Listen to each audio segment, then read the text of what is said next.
Hi everybody, welcome back to my channel. Today we are going to talk about the Pick My Book selection for June. It was The Return by Rachel Harrison. Now this is a little bit of a reveal because in my Pick My Book video I didn't tell you what the titles were of the books you were choosing from.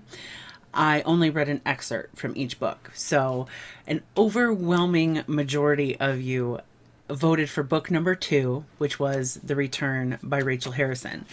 The other books that I read bits of, book 1 was Beach Read by Emily Henry. Book 3 was The Deep by Alma Katsu. Book 4 was The God Game by Danny Toby. And book 5 was The Chill by Scott Carson. So these 4 books did not make it, unfortunately, but this one did. So the first thing that I have to say about this book, I mentioned in my mid-year freak out book tag, which is just the color. The color makes me incredibly happy, but that is completely opposite of what the book made me feel and probably intends for people to feel. The Return is a horror novel. It's kind of a slow burn horror novel, if I'm being honest. It's part ghost story, part body horror. It involves a group of 4 friends who have known each other since their college days and are now off living their own lives. It is told in first person, and our narrator's name is Elise. She is probably the most self-deprecating of the group. She doesn't really feel like she meets the expectations of the other 3 friends, and actually relates most closely to her, the friend Julie. Julie is unconventional and eccentric, a bit like Elise, and so they have a deeper bond within the bond that these 4 friends have. But one day Julie decides to go hiking in Acadia National Park off the coast of Maine, and she disappears. She doesn't return. Elise is the only person that feels like Julie is still alive. She tries to share that with the others, but they're quick to dismantle her hopes, and so she just keeps it to herself. But 2 years go by, and Julie has yet to be found. Then, one day, without any warning, she is found. Julie is found. She returns, and shortly thereafter, the 4 friends decide to get together to celebrate Julie's return. They go away to this hotel or resort and try to spend some bonding time together. As soon as they meet up at this hotel, it becomes very obvious that Julie is different. Someone who used to be a vegetarian or vegan, I can't remember specifically which, is now eating meat.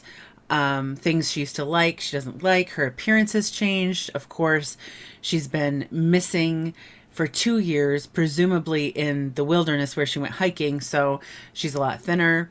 She hasn't had the means to take care of herself. So things are kind of explained away for a while until Julie's behavior becomes so undeniable, and her unwillingness to talk about her experience leads these friends to really question if the Julie that's there with them is really the Julie from the past. Reviews for The Return are mixed, with the majority of them being in the 3-star vicinity. And if I'm going to slap a star rating on this book, it would probably be 3.5 stars. I think that there are things that the book does really well, but I think that those things are then overshadowed by some of its failings.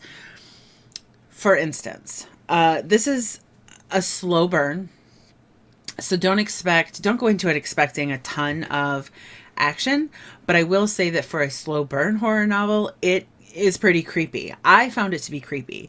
There are others who would say that not enough happens, but for me, it's the tone, the being in a strange place with the friend who is also strange, and things happening to our narrator, Elise, that we can't explain, or she can't explain. The book is uncomfortable, and I found it creepy, and intense at times. I think that the excerpt that I read for you guys was specifically about an evening where Elise is alone in her room and the temperature of her room can't regulate itself. And she's hearing all these noises. And at one point, she sees the knob on her door turn. And so things like that. I mean, I think that's one of the things that drew you guys to voting for this book. It's creepy, it's suspenseful. You're always wondering where exactly or when exactly the shoe will drop. It's also written in first person, which I like. I haven't given a ton of thought to this, but I think that when it comes to slow burn horror, that's really about building the suspense and really about keeping the reader on the edge. I think that first person serves those stories very well because we have limited knowledge of what's going on. We are just as much in the dark as the main character is. It's a lot easier to put ourselves in their shoes and be as scared and creeped out as they are. So I think, you know, if we were in third person and we were learning all of these things that Elise didn't know, we wouldn't be scared for Elise. But in this case, I was right there with Elise, really afraid for her. That said, she's not very likable. And that's another thing that I think sometimes gets in the way for folks.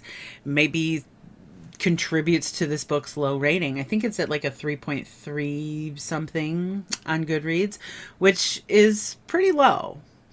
I don't know that it deserves to be low. I feel like I wish this book had more people that absolutely loved it, even though I'm not one of those people that absolutely loved it. I wish that it did. I think this book has a definite audience, so I'm a little bit confused why there aren't more people championing this book. And I'm going to put this down. I don't know why I'm still holding it. Like my arm is starting to get tired. A lot of times when I'm reading or when I've finished a book, I can put my opinion aside and tell you why I think people liked it, why I think people didn't like it. I'm a little unsure in this case because I do think the majority of this book was very effective. What happens for me is that the ending is too vague. The ending doesn't satisfy me, and the ending doesn't live up to what was going on for me in the first 3/4 of the book. That's not to say that nothing happens. I mean, the ending is significant. The ending is the most significant piece of this novel, but you spend so much time 3/4 of the book wondering what the deal is, like trying to figure out like what's up with Julie. Is Julie an alien? Is Julie dead? Is Julie a ghost? Is Julie a zombie? Is Julie a vampire? Has Julie been possessed? Like, you spend so much time through this book wondering what all those things are that I think that the answer isn't satisfying enough because it's kind of vague. I don't know that I have a good answer. I kind of know, but it doesn't satisfy me. And that's where it loses ground for me. I think maybe people, including myself, wanted there to be a more out there explanation because parts of the book do get very out there. You know, the first part is all about these weird haunting feelings and you're wondering if our friend group is going up against a ghost of some sort or a entity of some sort or possession of some sort. And then we switch into this body horror fiasco that is gross. It's not as gross as The Troop, but it's gross. The end felt more like it wanted to pack a punch than it wanted to satisfy the reader, if that makes any sense. I think it makes sense. I also read complaints about the amount of like dialogue in this book. I don't have a problem with dialogue, but I am also a really short attention span kind of person. I like dialogue in my books. I like hearing people say exactly what is on their mind or exactly how they feel about things because it's just that fewer, it's just that many fewer variables for me to try to figure out. So I don't necessarily, especially in a first person, there we go, let's get back to the first person narrative, especially when you're writing a book in first person, or when you're reading a book in first person rather.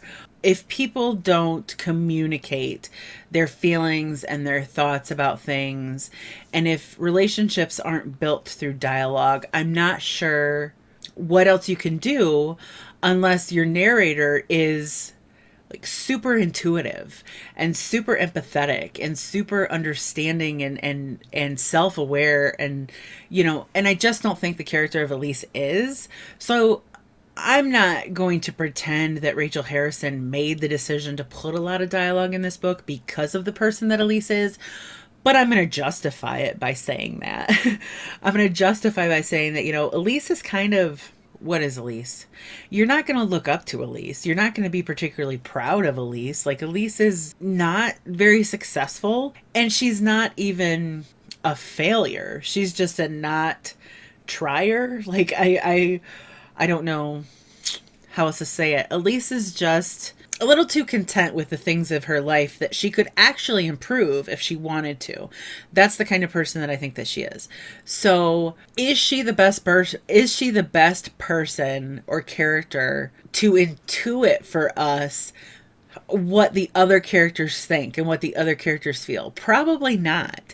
Like, I don't think this is meant to be an unreliable narrator situation, which I think you would get if Elise was doing all of our thinking for us. Instead, the characters are talking, the characters are communicating, and we know exactly how a character feels because they're saying so in the book through dialogue. And because of that, that's a lot less variables for me as the reader. And I like that, because the more variables something has, the more potential outcomes I will come up with. And sometimes that becomes too much. In this book, when Rachel Harrison isn't giving us any sort of answers until the very end, too many variables, I mean, that could be a problem for me. I probably would have liked the book a lot less. I also don't begrudge the dialogue, because the book was creepy enough for me as it was. I don't need the dialogue to go away and be replaced with all this descriptive language, because I was creeped out enough. I found it intense enough. So I don't have any complaints. That's all I'm going to say. That was a lot to say to make one tiny little point. But I think that you know what I mean. I believe this is Rachel Harrison's debut, only because I think that I read that somewhere, but also because the acknowledgments are in the front of the book. So there's a blurb on the back of this book from Sarah Gailey, who is apparently the author of Magic for Liars. I'm unfamiliar with that book, but her blurb, the first sentence in her blurb says, "A sharp, refreshing book about the mortifying ordeal of being known." And I wouldn't have even thought to analyze the book on that level if it weren't for that blurb. But it is true. I mean, Elise is the type of character who has done things in their past that they're not proud of, is living currently in circumstances that they're not proud of. She doesn't take a lot of action to change those circumstances, but they're fine. They're fine for her. She's content. Like, she knows the worst parts of herself, and it's almost as if she's come to terms with them. But the part that Elise struggles with is that other people know the worst about her as well, and she doesn't like that. She's closest with Julie because Julie never had much of a reaction to those things or had similar kinds of experiences, and so Elise is okay with Julie, but the other two friends, while they're friends and they care for each other, Elise almost doesn't want them to know her. I think that I would recommend The Return to people who are either fans of or okay with a certain amount of ambiguity. If you're okay with walking away without all of the answers, and you like horror. I mean, you have to like horror. You have to like to be creeped out. You have to also like to hang in there for the payoff. Slow burn horror is not everybody's cup of tea. People want, the gruesome and scary things to be happening all the way throughout. This book is just going to mildly creep you out until it basically starts getting intense. There's something about The Return that looks like it would have mass appeal, be it the cover or the friendly hot pink or whatever it is.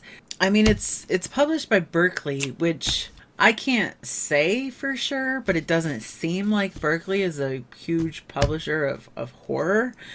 So, I mean, there's something about The Return that makes it seem like it would have mass appeal, but I would have to strongly caution a lot of people from reading it because it's not going to be okay for some. The end is gross. The end is unsettling.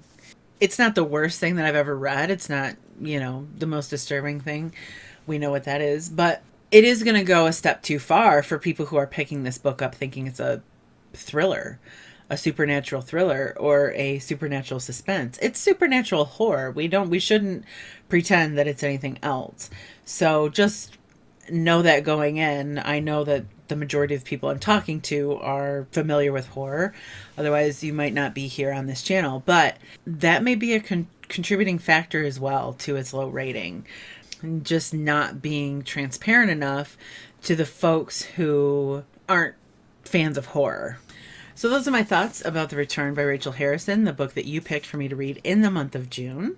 Let me know in the comment section down below what you think of this selection, if you've read it, if you haven't read it, and whether or not you're likely to. I want to know all that wonderful stuff. Overall, I'm pretty happy with it. I mean, 3.5, it's better than average for me, but maybe not something that I'll come back to time and time again. I'm a little bit afraid that it might get forgettable. I'm not sure. Not sure how I feel about it. And now that I'm thinking of doing another Claim My Unhauled Books video, I'm wondering, there's something about this book that makes me not want to unhaul it, but it's not rated very highly. And I kind of have this rule where, I really only try to keep 4 or 5-star books. I really only try to keep the best of the best, the ones that I like the most. And so if we're talking about star rating, I would get rid of this, but yet there's something about it that makes me not want to. So I'm conflicted. It's so pretty. I still can't decide. So I'm going to think about it. Maybe I'll be sending it to one of you folks. Maybe I'll be keeping it on my shelves. But thank you so much for watching, and thank you so much for participating in the Pick My Book selections. I appreciate it very much. You guys have led me to some pretty good books. So thank you so much for watching, and I will see you all very soon.